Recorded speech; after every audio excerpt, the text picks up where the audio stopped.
दोस्तों, कर्ण की वो कौन सी गलतियां थी जो बनी कौरवों की हार की सबसे बड़ी वजह? तो आइए जानते हैं। दोस्तों, कर्ण में अच्छाइयां भी थी तो बुराइयां भी। यदि कर्ण थोड़ा बहुत सोचते तो कौरव पक्ष महाभारत का युद्ध जीत सकते थे।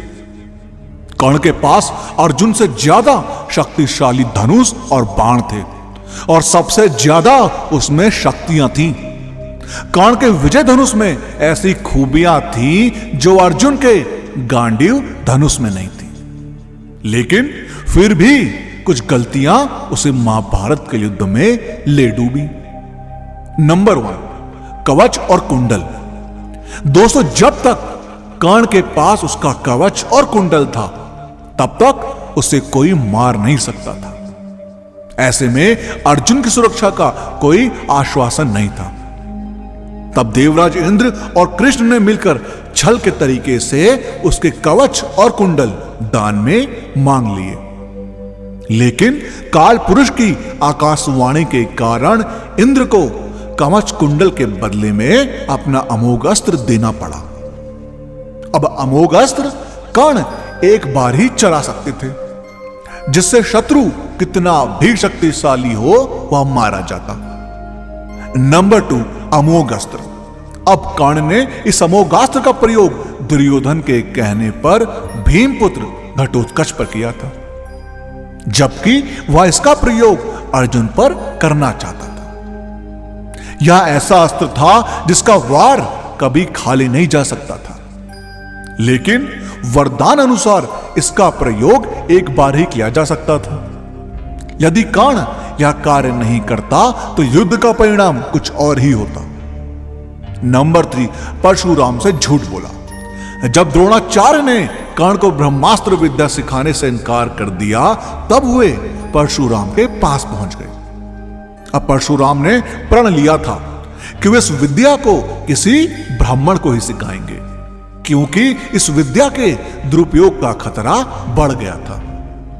अब कर्ण यह सीखना चाहता था, तो उसने परशुराम के पास पहुंचकर खुद को ब्राह्मण का पुत्र बताया और उनसे यह विद्या सीख ली।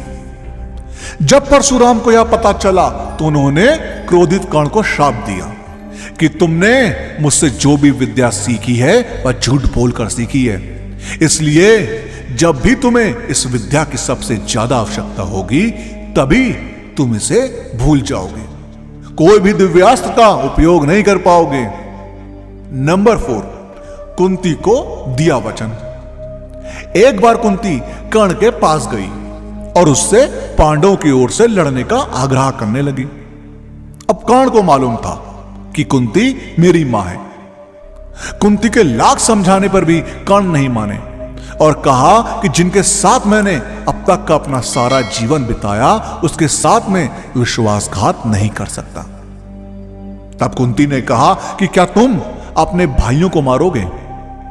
इस पर कर्ण ने बड़ी दुविधा की स्थिति में वचन दिया कि माते, तुम जानती हो कि कर्ण के यहां याचक बनकर आया कोई भी खाली हाथ नहीं जाता, अतः मैं तुम्हें वचन देता हूं कि अर्जुन को छोड़कर मैं अपने अन्य भाइयों पर शस्त्र नहीं उठाऊंगा।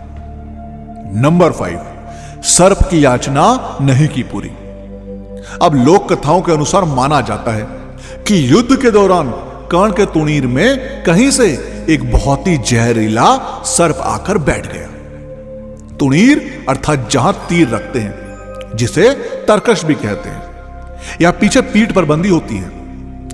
कर्ण ने जब एक तीर निकालना चाहा तो तीर की जगह यह सर्प उनके हाथ में आ गया। अब कर्ण ने पूछा, तुम कौन हो और यहां कहां से आ गए? तब सर्प ने कहा, हे दानवीर कर्ण, मैं अर्जुन से बदला लेने के लिए आपके तुणीर में जा बैठा था। अब कर्ण ने पूछा, ऐसा क्यों? इस पर सर्प ने कहा, राजन, एक बार अर्जुन ने खांडव वन में आग लगा दी थी। उस आग में मेरी माता जलकर मर गई थी। तभी से मेरे मन में अर्जुन के प्रति विद्रोह है। मैं उससे प्रतिशोध लेने का अवसर देख रहा था। वह अवसर मुझे आज मिला है। आप मुझे तीर के स्थान पर चला दें, मैं सीधा अर्जुन को जाकर डस लूंगा और कुछ ही क्षणों में उसके प्राण पखेरु उड़ जाएंगे। अब सर्प की बात सुनकर कर्ण सहजता से बोले, हे सर्पराज, आप गलत कार्य कर रहे हैं। जब अर्जुन ने खांडव वन में आग लगाई होगी तो उसका उद्देश्य तुम्हारी माता को जलाना कभी नहीं रहा होगा। ऐसे में मैं अर्जुन को दोषी नहीं मानता।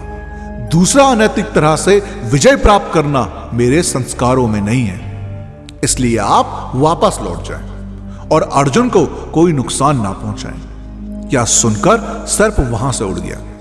अब सोचिए, यदि कर्ण सर्प की बात मान लेता तो क्या होता। नंबर 6, ब्राह्मण का श्राप। दोस्तों, लोक कथाओं के अनुसार परशुराम जी के आश्रम से शिक्षा ग्रहण करने के बाद कर्ण वन में भटक रहा था। इस दौरान वे शब्द वेदी विद्या सीख रहा था। एक दिन जब इस विद्या का अभ्यास कर रहा था तब उसने एक गाय के बछड़े को अन्य वन्य पशु समझकर शब्द वेदी बाण चला दिया और उस बाण से बछड़ा मर गया। तब उस गाय यानी कि बछड़े के स्वामी ब्राह्मण ने कर्ण को श्राप दिया कि जिस प्रकार उसने कसाई बछड़े को मारा है वैसे ही एक दिन वह भी तब मारा जाएगा जब वह खुद को असहाय महसूस करेगा और जब उसका सारा ध्यान अपने शत्रु से कहीं अलग किसी और काम पर होगा। दोस्तों, आपका इस बारे में क्या कहना है हमें कमेंट के माध्यम से जरूर बताएं और इस वीडियो का पार्ट 2 चाहिए हो तो कमेंट्स में पार्ट 2 जरूर लिखें और वीडियो पसंद आई हो तो लाइक और शेयर करना मत भूलिएगा। हम आपको मिलते हैं अगली वीडियो में।